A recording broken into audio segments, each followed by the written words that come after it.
अस्सलाम वालेकुम ख़ातीनो हज़रात, मैं हूं गज़ाल और आप देख रहे हैं समा पॉडकास्ट। और कुछ ही घंटों में बजट आने वाला है, उसके बाद बड़ी ज़्यादा चीज़ों का फैसला हो सकेगा, तो उस पर डिस्कशन करनी तो बनती है ना।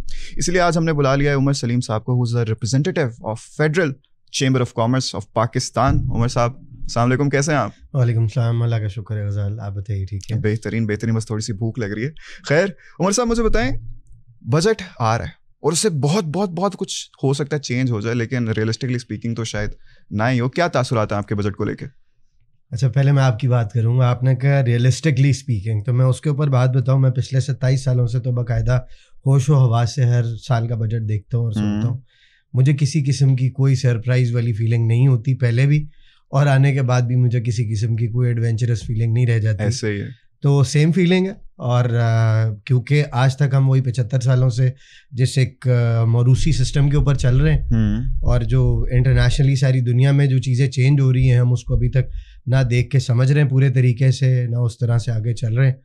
तो उन सब चीज़ों को देखते हुए मैं उसको उसी तरह देखूंगा जो पिछले 27 साल देखता आया कि ये भी एक बजट होगा और फिर दोबारा हम खसारा सुनेंगे और फिर दोबारा जो गवर्नमेंट ओन्ड ऑर्गेनाइजेशंस हैं उनका जितना नुकसान है वो आवाम के सर पर डाला जाएगा और फिर टैक्स के जो है वो हदफ बढ़ाए जाएंगे और फिर उनमें शॉर्टफॉल होगा। तो यही सब बातें हैं जो मुतवातिर तौर पे मैं पिछले 27 साल से ये टैक्स की बात कर दी आपने, मेरी एक दुखती रग पे हाथ रख दिया। इससे अब आप मुझे बताएं, अयूब खान के ज़माने से ना तकरीबन हम सुनते आ रहे हैं ये नारा कि टैक्स नेट को बढ़ाना है, टैक्स नेट को बढ़ाना है, लेकिन होता ये कि आप एक सर्टन सेगमेंट पे टैक्स लोड को बढ़ा देते हो, टैक्स नेट आपसे बढ़ाया नहीं जाता। फॉर इंस्टेंस, अभी ये 11 माह में तकरीबन हम लोगों ने सैलरीड सेगमेंट ने कितना टैक्स दिया होगा? 500 अरब के करीब हमने टैक्स दे दिया, प्लस है 500 अरब। ठीक है, अब रिटेल सेक्टर पे आते हैं ज़रा। आप तो काफ़ी करीब से जानते हैं, barely anything compare to us, why?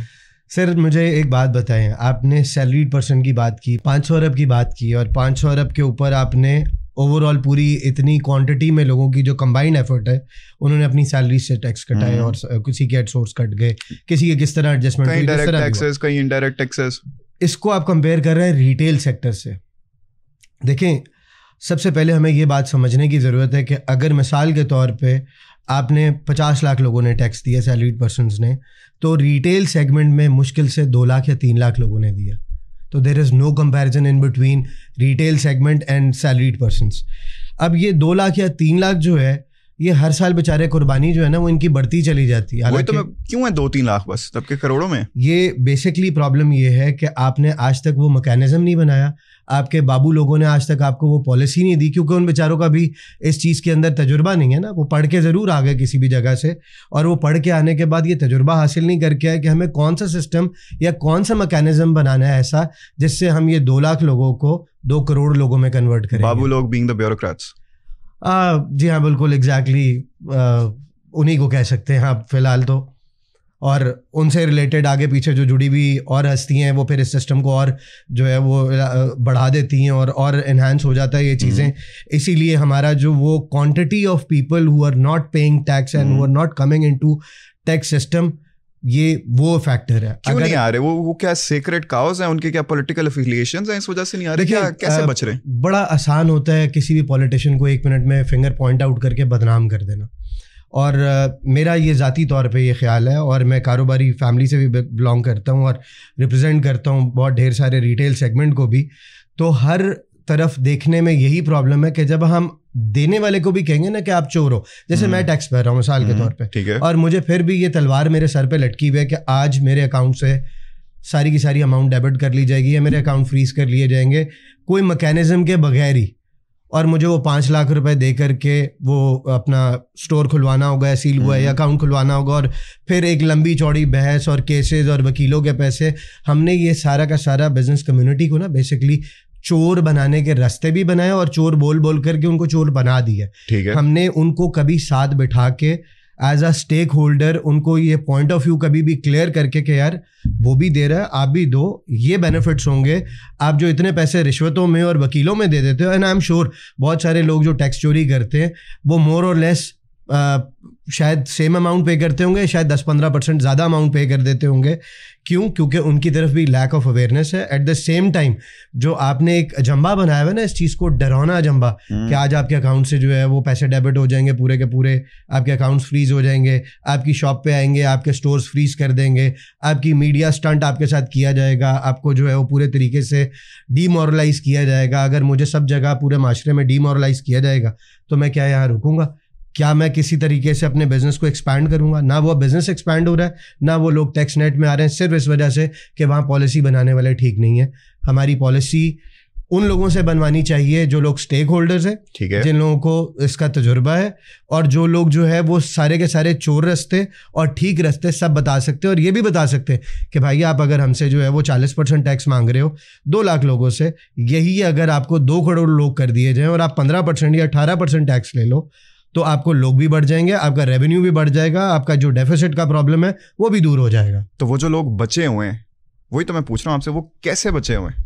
आपके बीच की काली भेड़े हैं, सिस्टम की बीच की काली भेड़े हैं, और कुछ खुद उनकी अपनी जो है वो गैर अखलाकी हरकत है। मेरे हिसाब से तो ये चोरी है ना। आप अगर टैक्स नहीं पे कर रहे तो आप चोरी हैं, और अगर आप उसके लिए कोई रिश्वत दे करके भी रास्ता निकाल के कम टैक्स पे करें तब भी आप चोरी के ही जुमरे में हैं। बिल्कुल 100%। तो वो फैक्टर हमें क्रिएट करना होगा, वो अवेयरनेस क्रिएट करनी होगी, वो ईज और वो कंफर्ट देनी होगी किसी भी ताजर को कि वो अपने कारोबार को करने के लिए जो है वो ध्यान दे, और इस सिस्टम को सारा इतना ईज करना होगा कि यार आप चोर नहीं हो। सबसे पहले तो जो वो फिंगर पॉइंट आउट करना है ना, वो फिंगर पॉइंट आउट करना बंद किया जाएगा, उनको स्टेक होल्डर समझ के साथ बैठाया जाएगा और उनसे पॉलिसी और प्लानिंग ली जाएगी। साथ बिठा तो रहना, एफबीआर इतनी मुशावरत तो करती है सारे इनके रिप्रेजेंटेटिव्स के साथ, आप लोग प्रपोजल्स भी बाकायदा भेजते हैं, हर साल भेजते हैं, इस साल भी हम श्योर भेजे होंगे। मुझे एक बात बताएं, आज तक कोई भी बजट बनते हुए किसी लोकल चैम्बर को या किसी फेडरल चैम्बर को ब्यूरोक्रेसी ने, गवर्नमेंट ने, एफबीआर ने, सीबीआर के दौर से ले लेते, 1992-93 से ले लेते, क्या घास डाली है? किसी बजट के अंदर हमारी तजावीज़ के ऊपर जो है वो गौर हुआ है? क्या होता है हमेशा, जो मैंने आपको पिछली बात में कहा कि 75 सालों से हम एक पॉलिसी पे, आप बजट दे देते हैं, बना देते हैं, जो भी प्रोग्रामिंग्स हैं आपकी, आप ऑर्डर सादर करते हैं। बेसिकली आई वुड रादर से कि आप ऑर्डर सादर करते हैं और उसके बाद लोग सड़कों पे आते हैं, आपके दफ्तरों के धक्के खाते हैं। कुछ मुझ जैसे होते हैं जो सुबह से लेकर के रात तक किसी को मिंतरला करके कभी कहीं बैठे होते हैं, कभी कहीं बैठे होते हैं कि ये गलत पॉलिसी है, ये ऐसे नहीं होना चाहिए, वैसे नहीं होना चाहिए। आधी सुनी जाती है, अधूरी की जाती है, और फिर वो किसी ना किसी तरीके से वो साल गुजरता है। तो हमारी गर्दन जो है उस पर पहले अगर 2 इंच की छुरी फेरी जाती थी, फिर 3 इंच हुई, फिर 3.5 हुई, फिर 4 हुई। हमारे ऊपर ही छुरी बढ़ती जा रही है ना, क्योंकि मैं टैक्स नेट के अंदर हूँ, और जो टैक्स नेट में नहीं है उनकी तरफ जाने के लिए ना कोई रास्ते हैं, ना ही किसी किस्म का कोई पॉलिसी है, ना कोई प्लानिंग है। तो आपने इस बार भी ज़रूर प्रपोजल दिया होगा, अपनी कोई तजावीज़ दी होंगी, क्या थी वो तजावीज़? मेरा ख्याल है हमसे सिर्फ लेने की हद तक जो है वो ली जाती हैं, मिला भी जाता है, सुना भी जाता है, हमें दावतों में बुलाया भी जाता है, लेकिन उस सब के बाद जो है वो they just go down the drain. I believe आज तक जो है वो कोई ऐसी चीज़ निकल नहीं आई जितनी भी सजेशंस गई हैं। जैसे मिसाल के तौर पे मैं आपको एक एग्जांपल दे देता हूँ। हमारा एक्सपोर्टर है, हम कहते हैं जी हमें ज़र मुबादला लेके आना है, एक्सपोर्टर एक्सपोर्ट करेगा, ज़र मुबादला आएगा मुल्क में। आपने उसको एक ऐसे शशोपंज वाले 15% के सेल्स टैक्स के जाल में फंसाया हुआ है कि वो अगर $10 मिलियन की सर एक्सपोर्ट करता है तो वो $10 मिलियन के ऊपर 15% सर कितना हो गया? $1.5 मिलियन के ऊपर जो है वो उसने सरकारी खजाने में पहले तो $1.5 मिलियन के करीब की अमाउंट सेल्स टैक्स की फंसा दी है। अब उसको रिफंड लेना है, उसने एक्सपोर्ट भी कर दिया, उसके एक्सपोर्ट के पैसे लेने के लिए उसने सारे के सारे डॉक्यूमेंट्स भी फाइल कर दिए, सब कुछ कर दिया। वो $1.5 मिलियन उसका ग्रॉस प्रॉफिट हो सकता है, नेट नहीं हो सकता, शायद इससे भी कम ही हो कुछ एक लोगों का, बट वो लेने के लिए अब धक्के खा रहा है। उसका कैपिटल भी उसके बीच में इन्वॉल्व है, वो सारी चीज़ें इन्वॉल्व है। उसने एक्सपोर्ट कर दिया, अब किसी को 3 महीने मिला, किसी को 4 महीने में मिला, किसी को 6 महीने में मिला, और उसके ऊपर भी उसने रिश्वतें दी। तो आपने ये पॉलिसी गलत बनाई ना। तो यू आर सेइंग कि that is the reason why compare to the salaried segment retail और एक्सपोर्ट ने 2 to 3% टैक्स दिया, बिकॉज ऑफ दीज पॉलिसीज। ये भी है मैटर, प्लस आपको लेवल प्लेइंग फील्ड देनी होती है। गजाल देखें, आपका मुकाबला, जब आप एक्सपोर्ट की बात की ना आपने, एक्सपोर्ट को सबसे बड़ा चैलेंज क्या है? एक्सपोर्ट को, जैसे मिसाल के तौर पे मैं होम टेक्सटाइल एक्सपोर्टर हूँ, मेरे मुकाबले में चाइना भी है, मेरे मुकाबले में बांग्लादेश भी है, मेरे मुकाबले में इंडिया भी है, मेरे मुकाबले में वियतनाम, कंबोडिया, ये सारे मुल्क हैं। बिल्कुल है, ठीक है। अब हम इंटरनेशनली किसी भी एक बड़े ग्रुप के पास जाते हैं अपना माल बेचने के लिए, अब वहाँ पे हम सब एक बराबर हैं। इर्रिस्पेक्टिव ऑफ पाकिस्तानी और एनी अदर बॉडी, हमारी लैंडेड ड्यूटी पेड कॉस्ट वो रिटेलर या वो जो भी कोई इम्पोर्टर या जो भी कोई एंटिटी है वो देखेगी। और जब वो ये देखेगी कि मेरी पाकिस्तानी सप्लायर के उस पर जो लैंडेड कॉस्ट है वो ज़्यादा पड़ रही है, तो वो मेरे मुकाबले में जो दूसरा होगा जिसकी सस्ती पड़ रही होगी वो उसको दे देगा। अपनी क्वालिटी कंट्रोल्स और अपने फैक्टर्स जो है वो मेंटेन करवा लेगा उससे भी। हम वहाँ पे फेल हो जाएंगे, हमारी एक्सपोर्ट बढ़ेगी ही नहीं। आज हम जो है वो इस बात पे रो रहे हैं कि पिछले साल हमारा जो है वो 2.5% की जीडीपी ग्रोथ थी, इस साल जो है वो हमने 2.7, और इस पे मैंने सुना फाइनेंस मिनिस्टर को ये कहते हुए कि वो बहुत खुश हैं कि इन्होंने 0.2% की जो है वो ग्रोथ करा ली है। हम ये क्यों नहीं देखते कि हम 6% ग्रोथ से एक दफ़ा एक बार में ही गिर गए -0.2% की ग्रोथ के ऊपर, और उसके बाद हम 2.5 पे लुडियाँ डाल रहे हैं, और आज 2.7 पे, अभी थोड़ी देर बाद चंद घंटों बाद हम देखेंगे ये भंगड़े डल रहे होंगे। हमारी रिक्वायरमेंट 5.5 to 6% मिनिमम है सर, जिसको हमें अपनी जीडीपी को ग्रोथ पे लेके जाना है। वो कैसे होगा? वो जो आपकी बिजनेस कम्युनिटी है उनसे आपको पॉलिसी लेनी होगी, एक्सपोर्टर्स को आपको ईज करना होगा। जो आपकी इंपोर्ट बिल है और जो आपका एक्सपोर्ट बिल है उसका जो बीच का डिफरेंस है वो कैसे कम होगा? वो ऐसे ही कम होगा कि आपको अपनी सेल्स बढ़ानी होगी। सेल्स बढ़ाने के लिए मुझे आपने सबसे पहले ये देनी होगी, if I am an exporter, तो आपने मुझे सबसे पहले ये ईज देनी होगी कि मैं लेवल प्लेइंग फील्ड पे खड़ा हूँ, कि बांग्लादेशी, वियतनामी, चाइनीज़, ये सब के सब मेरे से प्राइस कंपैरेटिव हैं, तो मैं उनके बराबर में प्राइस कंपैरेटिव होकर के खड़ा हूँ। मैं उनसे अगर 2, 4, 5% नीचे होऊंगा तो मैं प्राइस कंपैरेटिव कैसे बन सकते हैं? आपका जो मार्कअप है आपको उसको फर्दर नीचे लाना पड़ेगा। आपका जो गैस एंड इलेक्ट्रिसिटी प्राइसेस है आपको उसको नीचे लाना पड़ेगा। मुश्किल है ये तो मुश्किल है। देखें, आपने IMF के अंदर 6-7 बिलियन डॉलर के पीछे जो है ना अपनी जूतियाँ घीसी, बड़ा शुक्राने के नफल अदा हुए जी। $1 बिलियन रिलीज हो गया। आपके मुल्क में ऐसी चीज़ें पड़ी हुई हैं गजाल कि अगर आप उनको एड्रेस करें प्रॉपरली और आप मनोमन करना चाहें तो ये $6 बिलियन कोई चीज़ नहीं है। मैं आपको एक छोटी सी मिसाल दे देता हूँ इस बात पे। आपने रिसेंटली थाई प्राइम मिनिस्टर का एक इंटरव्यू शायद देखा है या नहीं देखा मुझे नहीं पता, बट मेरी नज़रों से वो ज़रूर गुजरा और मुझे बड़ा दुख लगा इस बात का। $4 बिलियन का बैगेज के थ्रू एमरल्ड सवाद से KPK से जाता है थाईलैंड, रॉ फॉर्म के अंदर। आधा किलो, पाव, पौना किलो और किलो तक के पीसेस भी जाते हैं जो आपके बैगेज के थ्रू यहाँ से जो है एमरल्ड जाता है। ये आपके पाकिस्तान के KPK सवाद के पहाड़ों से निकला हुआ एमरल्ड है सर, जो यहाँ से रॉ फॉर्म में छैनियाँ तोड़े मार करके बेड़ा गर्क करके ले जाया जाता है। और वहाँ पर 4 बिलियन की हर साल की इस चीज़ की पेमेंट्स आपको बैगेज की सूरत में थाई प्राइम मिनिस्टर के बकौल हमें दी जाती है, और वो उसको रिफाइन करके $40 बिलियन में सारी दुनिया में बेचते हैं। 4 और 40 का डिफरेंस देख लें आप। आज आपकी हुकूमत के पास ऐसे कोई ज़राए, कोई वसाइल, कोई ऐसी नॉलेज या ऐसी कोई अकल या ऐसा कोई शऊर देने वाला शायद नहीं मौजूद होगा जो इस बात को एड्रेस करे कि यार मेरा 4 बिलियन यहाँ से स्मगल होके जाता है और वहाँ 40 बिलियन का बिकता है। क्या हमारे यहाँ लोगों के पास अकल नहीं है? क्या हमारे यहाँ अंबानी अडानी नहीं बन सकते? फ्रेमवर्क नहीं है वो, ना ही वो सोच है, ना ही जो है उसको करने के लिए वो अर्ज है। और वहां तक जाने के लिए जो स्टेक होल्डर्स हैं, जो इस फील्ड के रिलेटेड लोग हैं, मैं तो एमरल्ड फील्ड का बंदा नहीं था सर। मैंने तो इस बात को सुना और सुनने के बाद मैं चला गया सवात अपने फेडरेशन के बिहाफ के ऊपर, सब लोगों से डिस्कशन किया और वहाँ उन पहाड़ों को विजिट किया जहाँ से छैनिए थोड़े मार के बेड़ा गर्क कर रहे हैं हम अपने उस कह लें ख़जाने का जो कुदरती तौर पर हमें मिला है। और मैं जाके देख के आया, हमारी गवर्नमेंट उस चीज़ को एड्रेस ही नहीं करती। जो मुताल्लिका लोग हैं उनको बुलाती ही नहीं है। जो अगर स्टेक होल्डर है, जो इस फील्ड का बंदा है, उसको काम करने वाले को अगर प्रॉपरली बुलाया जाए, उसकी भी बात सुनी जाए, उसके साथ 4 और लोगों की जो उसी फील्ड से रिलेटेड है बात सुनी जाए, तो कम से कम उनको कुछ चीज़ तो गेन करने को मिलेगी। और कुछ नहीं तो कम से कम वो प्रॉब्लम सुनने के बाद ये तो पता लगेगा कि यार इससे इतने पैसे फलाने स्मगलिंग करके जनरेट कर लिए हैं। जैसे आज मैं आपके तवज्जुह से ये बात आगे पहुंचा रहा हूँ, अल्लाह करे पहुंचे और कोई रिएक्शन आए कि ये 4 बिलियन को 40 बिलियन अगला करके कन्वर्ट कर रहा है। अगर इसको इंडस्ट्री का दर्जा दिया जाए और सवाद वाले लोगों की बात सुनी जाए, उनको सही तरीके से बैठाया जाए, उनको इस पे ड्यूटी लगाई जाए, उनको फैसिलिटेट किया जाए और उनके लिए आसानी की जाए, तो ये 4 बिलियन 40 बिलियन आपके पास आएगा। ये 40 बिलियन नहीं 120 बिलियन आएगा। ये बात कंप्लीट कर दूं आपको थाई प्राइम मिनिस्टर की, उसने 40 बिलियन बताया। हमारा पिछले साल का टर्नओवर था 2024 का। 2025 के अंदर हमारा टारगेट ये है कि हम इसको जो है ऑलरेडी 12 बिलियन पे फोर्सी कर रहे हैं और आने वाले 5-7 सालों के अंदर हम इसको जो है वो $50 बिलियन पे लेके जाएंगे और 50 बिलियन को हम जो है वो उसी तरह से आगे फर्दर जो है वो मल्टीप्लाई करेंगे, अपनी फिनिश प्रोडक्ट बनाएंगे। ऐसी अनगिनत एग्जांपल्स हमारे मुल्क में मौजूद है ना, जिनको हम अगर प्रॉपर्ली यूटिलाइज करें, अपना दिमाग लगाएं, तो हम सेल्फ सफिशिएंट बन सकते हैं। हमें फिर IMF के जाके नहीं करना पड़ेगा।